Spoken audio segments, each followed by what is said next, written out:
Hello there. Today on my channel, we are going to be talking about sell-through rate. This is something that I talk about frequently with my viewers, and it's something that I thought I would share today. I was preparing a sold video, and I started noticing that most of the things that sold for me over the last week or so were things that most other resellers would tell you to avoid like the plague. But I calculated how much money I would have left behind or not made this week if I had not ignored that advice. And the advice being, you've got to pay attention to sell-through rate. And there are so many reasons that I discourage people from sourcing items to resell based only on sell-through rate. Now, do I think sell-through rate is fantastic? Yes, of course. But it's unrealistic for many of us to be able to only source based on sell-through rate. And that being because, well, you may not live in an area where you find things that have a fantastic sell-through rate all the time. And the reality is, for example, me being a single mom, I got to put food on the table. So yeah, it would be wonderful if I could find things that had a high sell-through rate.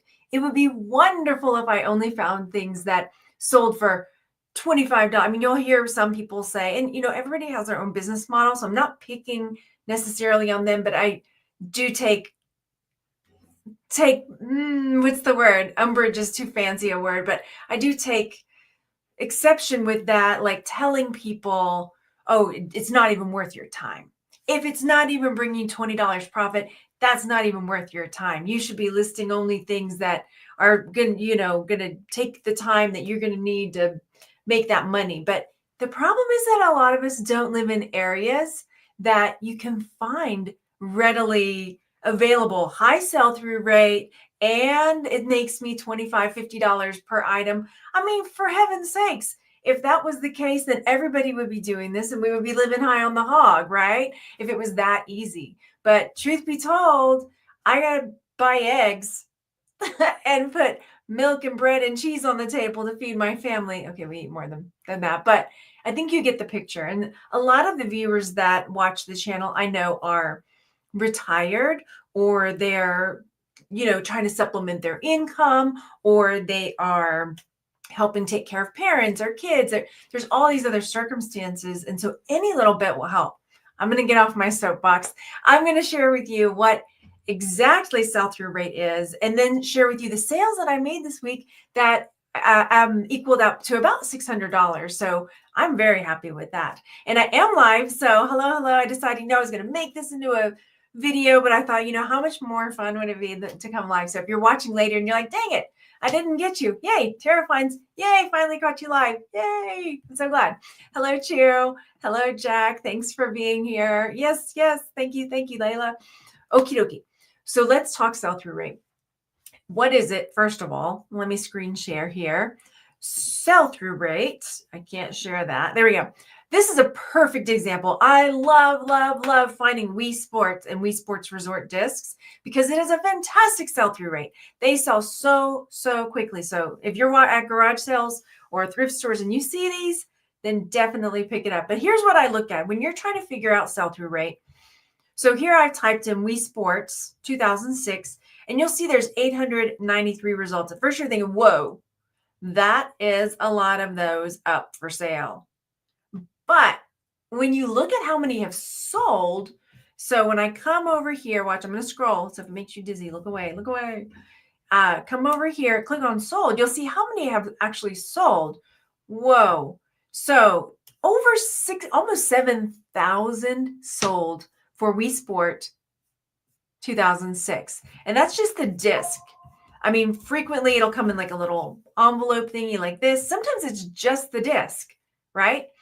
And that is an item that has a great sell-through rate. So when you're looking at those numbers and the number of, I'm trying to get it to zoom in for you again. There you go. The number that has sold is the same or more than what's up for sale, then that's something that is selling really well. And you can, pretty much guarantee if you list it, it's going to sell pretty quickly if you've got one that's in good condition. So let's talk now. So that's what sell-through rate is. And again, there are a lot, and I'm kind of picking on other people that recommend. And again, everybody has their own method for reselling, but not everybody can realistically go off of that, because if that's, and I hear it so many times, like, I'm trying so hard to make this work. I want to resell and I can't find the items, or I can't, I list things and it's just not. You've got to cast a wider net. I call it bread and butter, right? No, bricks and mortar, bricks and mortar. The bricks are those big ticket item sales, those great sell-through rate. And then the mortar is all the stuff that's holding the freaking house together, right? It's all the stuff that's the cement.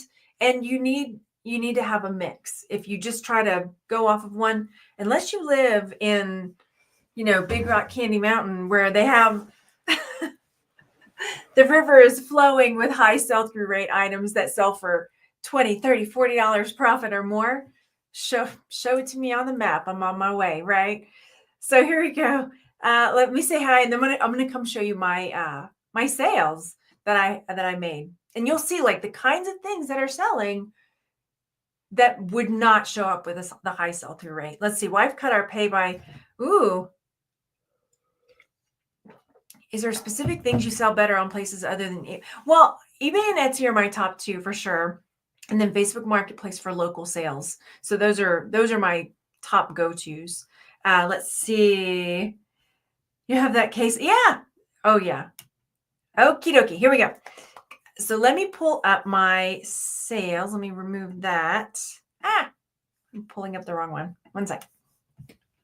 Here it comes. I had to restart my computer a minute ago. That's why I wasn't there. Okay. Ooh, hang on. Hi. Thanks, Jess. And thanks for being a member of the channel. I see you got the little logo there, the little icon. You resold a piece I bought for $9. Pretty hefty profit. Oh, thank you so much. I'm so glad. Truly, truly, truly. Like, I do this because it has brought financial freedom to me in so many different ways. So yeah. And there's plenty out there for everybody. I always get the message like, you resellers have ruined it. That's why Goodwill sucks now. I'm like, all right, tell it to my electricity bill. So this is an item that sold. I don't think I saw another one up there, but I like getting animals, little plastic animals. If I find a bag full of them for $1 or $2, I mean, especially if they're weird animals. Here's a horse wearing a party hat. And this thing sold for $19.99. All right.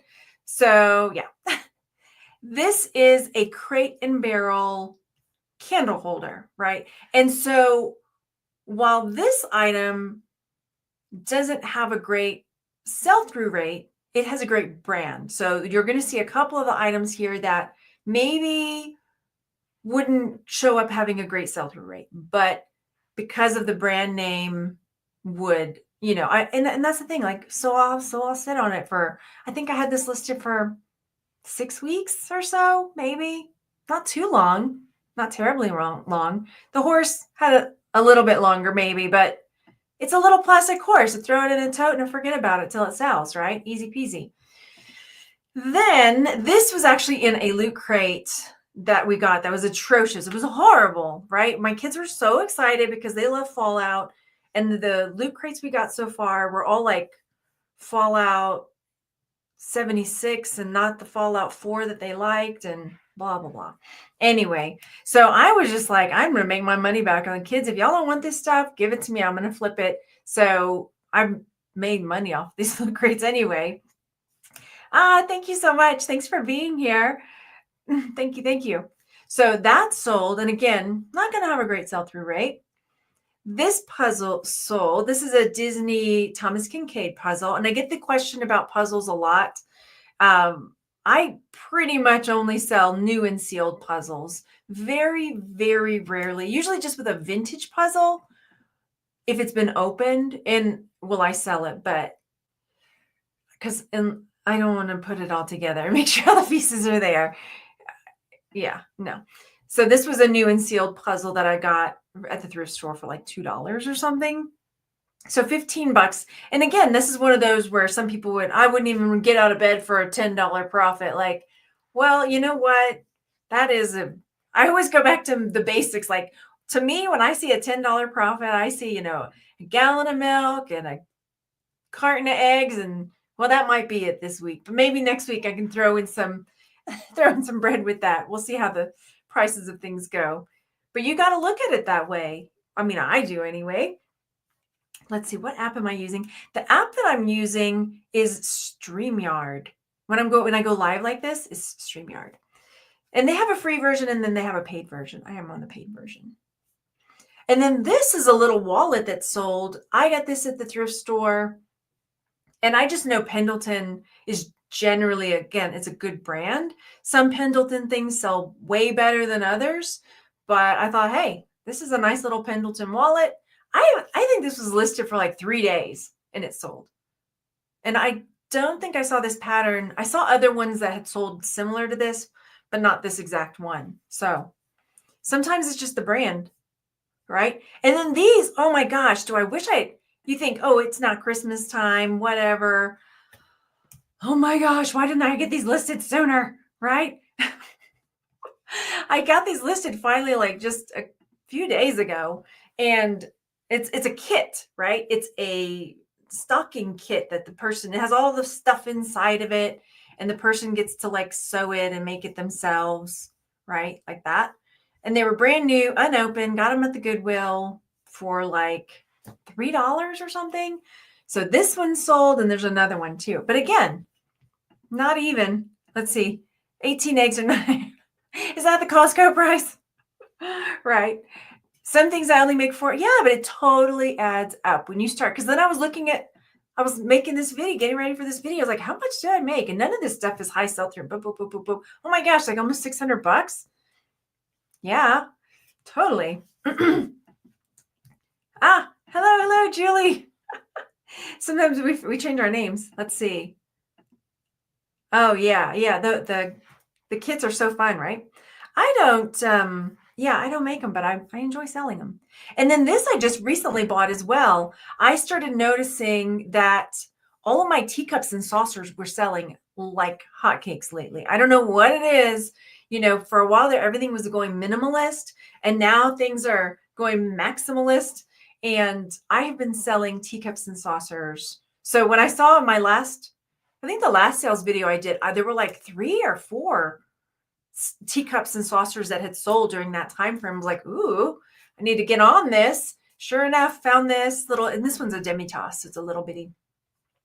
Got that thing up. I need to go look and see if I have any others that are on my shelf that need to be listed because they're selling now. So if you've got a backlog of stuff, go start digging out those little fancy teacups and saucers because those are selling right now. So that one sold. And then this I got like forever ago. And if you've been watching for a while, I got this giant lot of like comic books and magazines and like Mad magazines and National Lampoons and all of that stuff. So, and that I got all for $60. And again, it's one of those things that, if you're I'm going to hammer this home, you guys, if you're just going off sell-through rate and you're picking up, Haunt of Horror, doesn't have a good sell-through rate, forget it, But when you're getting a big lot of magazines or comic books or things like that, then once it averaged out to being, like 10 cents a piece or something, it was worth my time. And it's been that mortar, those bricks and mortar that you just keep going. I see some questions. I'm going to come back to them. Let's see. Well, the teacup one applies. Let me come to your teacup question. If it doesn't apply immediately, I'm going to wait and I'll answer at the end all this. What teacups would you get or ditch? Like logos on the bottom. There's tons of different brands, so it'd be really hard for me to go through. But like, Limoges and things like this that look really opulent, very fancy. If it's just like a plain Jane one, I'm trying to think what else. Or like really vibrant colors, really so sometimes the brand doesn't matter. Like this one, it just said Bavaria on the bottom. I don't think it had, did it? What did it have on here? Maybe it did. What did it say? There were some letters, but I couldn't figure out, it didn't have like a specific brand. So yeah, I think ones that just look really pretty. And yeah, that's what I would go with. That look fancy, and bone china for sure. Like this one isn't just like a thick, like a diner ceramic versus bone china, which is really thin and dainty and delicate. So I would go with more like the bone china. A Penelope teacup. Oh, yes, we haven't talked about Penelope in a long time. Oh, that's a blast from the past. Penelope von Schnitzelwitzel. Like that was her name. That's one of my alter egos, for those of you who are wondering what the heck we're talking about when I would do jewelry unboxings. I haven't done that in a while. All right, and this is another one that sold. This is a button, pin back button that sold for $14.99. And this again, I got in a big tub full of buttons that I got the whole big tub for $25. And every time I tell you this story, I always go back. Like, I remember buying the big tub of buttons, walking to my car going, what did I do? Did I just waste $25? Oh my, I've probably made $2,000 off of these buttons. And they're just like this. They're just, some were political buttons, some were like TGI Fridays, and the ones that were selling like hotcakes too, or like Louisiana Lottery, keychains that had Louisiana Lottery. So random that I would never think, I'm going to pick these up. That's going to make me a lot of money. But here we are, still selling them. I had wrong one. I had a teacup a couple years ago. Yeah. I need to go start scouring for teacups again. Okay. And this is another example of no sell-through rate, but great brand. So Pottery Barn. And again, another one that I wish I had gotten listed sooner. In the last video that I did, I sold the same garage sale. I got this one. I got the Santa hat, and it was like a Santa hat shaped pillow with the same material colors and weighted. And it sold for like 175, 140. So it was like well over $100 that it sold for. So that one, and I have a couple others that are still up for sale. Pottery Barn. So definitely worth a look-see on the Pottery Barn. I've never lost money on Pottery Barn items, totally. And it's like kitchen items. I recently sold another like platter type of thing for Pottery Barn. Yep. And then this is the funniest thing, because I actually somebody was making fun of me it was either Instagram or the video I did where I was showing the haul with this in it. And somebody was like, oh my gosh, I can get those at my local gas station, 3 for $1. I'm like, well, you need to buy them all up, because man, I can sell them for $18. So it's just this little bug wiggly thing, and you like open it and there's like this one looked like a watermelon. I couldn't find another one that looked like a watermelon, but I have sold these, and I've had like they look like little caterpillars, and they're little head bobber things, and they're just cute little doodads. But this one I think was up for 2 or 3 days before it sold. Yeah. Like, do it. Buy them up. If I can sell them for $18 and you can get them 3 for $1, go for it. Okay. And then this sold. I actually thought this would sell sooner, but it didn't. This is a Barbie Wilton cake, like a chocolate, you can make little chocolates in it, which actually sounds amazing right now. I want chocolate. So this sold for about, $10, $11. I had a sale going on in my eBay store. So that one sold. And then this one, I found other purses like this one with the same design, but not this exact one kind of deal. So, but again, it's the brand Dooney and Burke. And this is another one that I think I bought it for like $20 at a garage sale, $15 or $20, which is a lot for me. But I was like, okay, I think this is going to be worth it. And it was. Here we go. So probably $40, $50 profit on this one. And here's the other one. This one sold yesterday. Pardon me. So another one of these kits, and no sell-through rate on that. But these craft kits, oh my gosh, I remember years ago, this was maybe my 3rd year reselling. I had gone to it was like a garage sale, but in a big parking lot. So everybody had like their table set up. And this lady had like one of those big giant plastic totes full of these embroidery kits and like and these type of deals. And there was probably how many was in there? I'm dreaming of that. That's like one of those big scores. And this whole tote, I think she sold it to me for $25. And it was just like $100, because some of them go for so much money, 25, 30, 40. And it was just like, they were all sealed. Do you have any of those sales? Like, let me know. Like, do you have any like those pics where you're like, the Holy Grail? That the buttons were that for me, the comics and magazines, and then that time that I got that. Sorry, I'm gonna have a moment dreaming here. Though they're all sold though. And then this is another one that it's a little oil lamp, right? But the thing that makes this one special is a lamp berger. So if you see one, can I hook the name on there? And the name on it is lamp berger. It's French. And on the bottom, I don't know if you can see that there. So as you can see, like lamp berger on the bottom. So that's a brand. Like this one, I don't think I found another one exactly like this. There were different colored ones. But if you find that brand, then hey, go for it.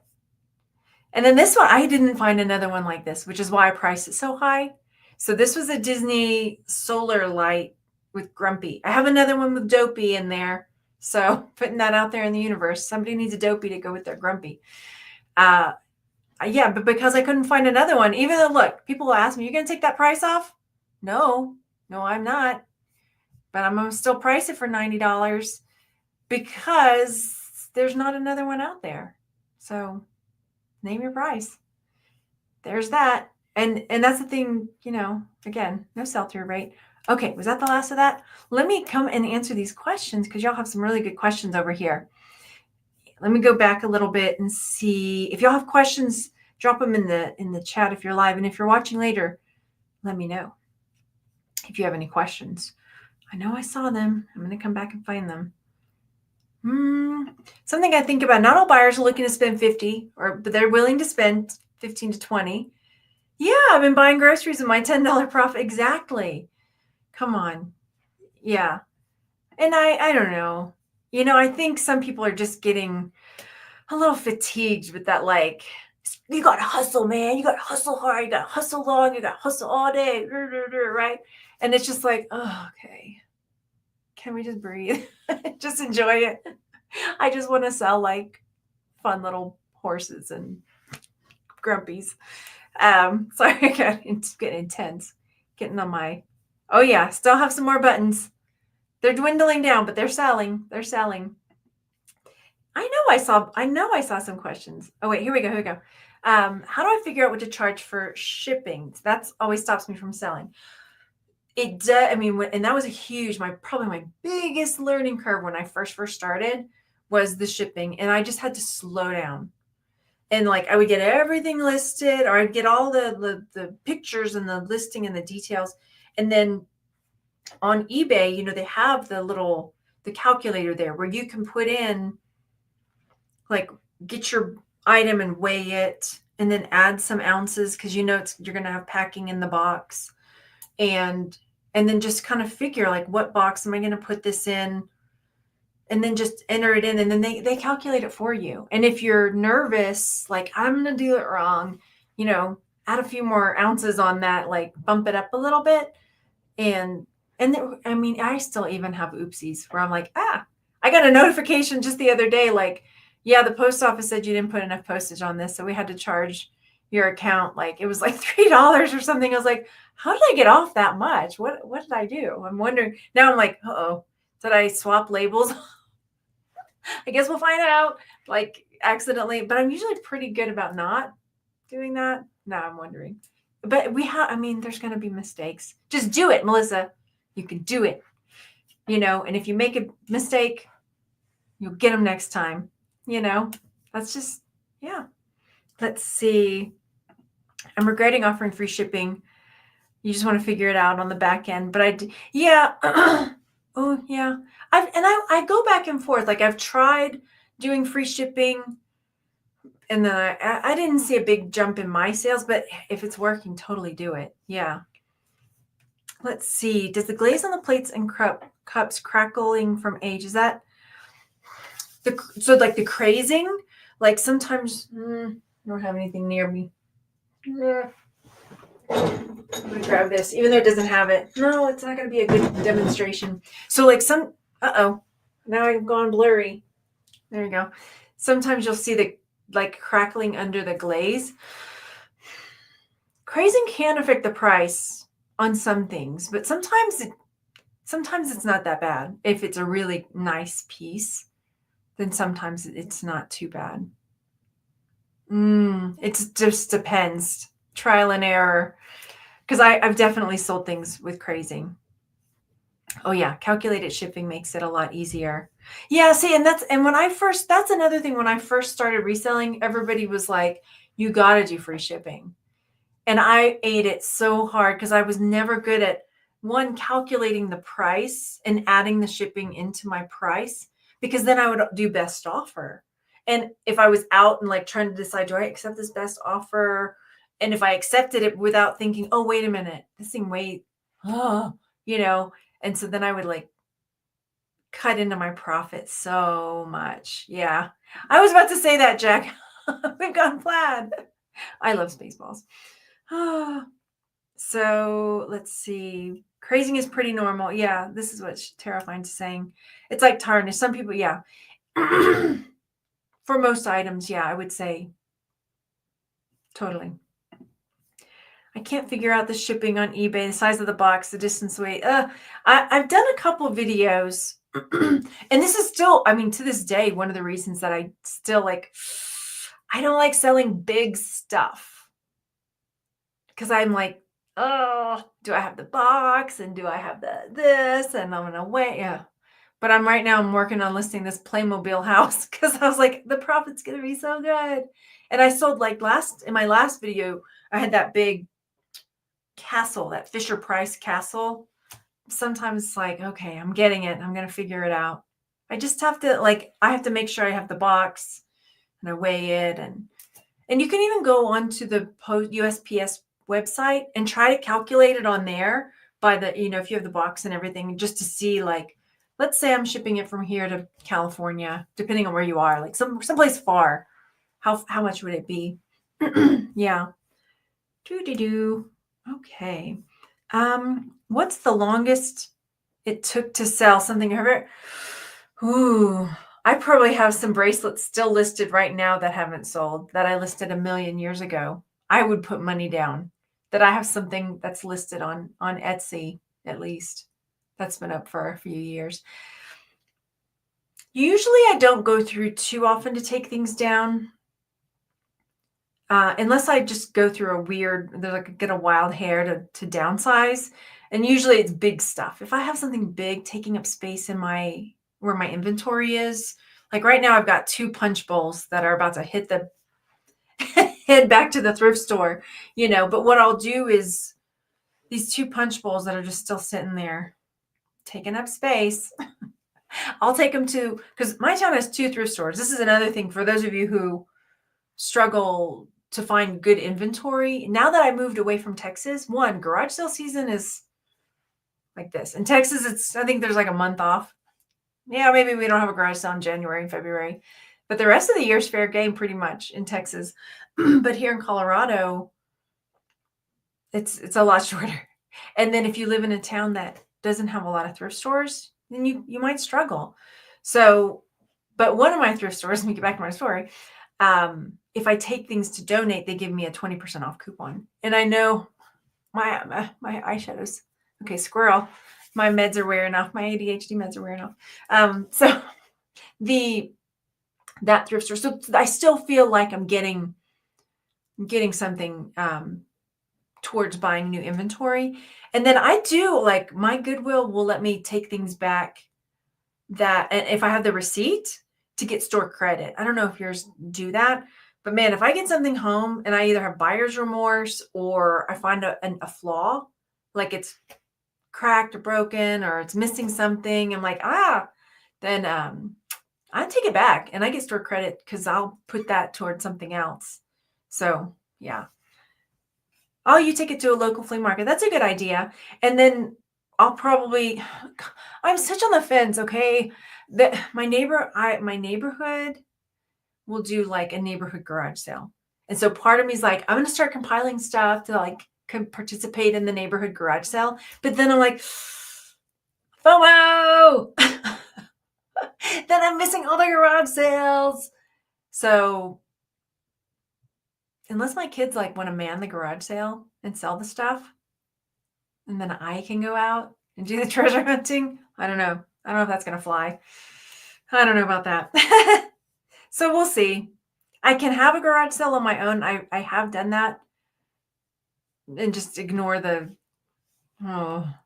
But the neighborhood sale brings in a lot of people. Yeah, you've got a lot of it's like listen and forget it. Yeah.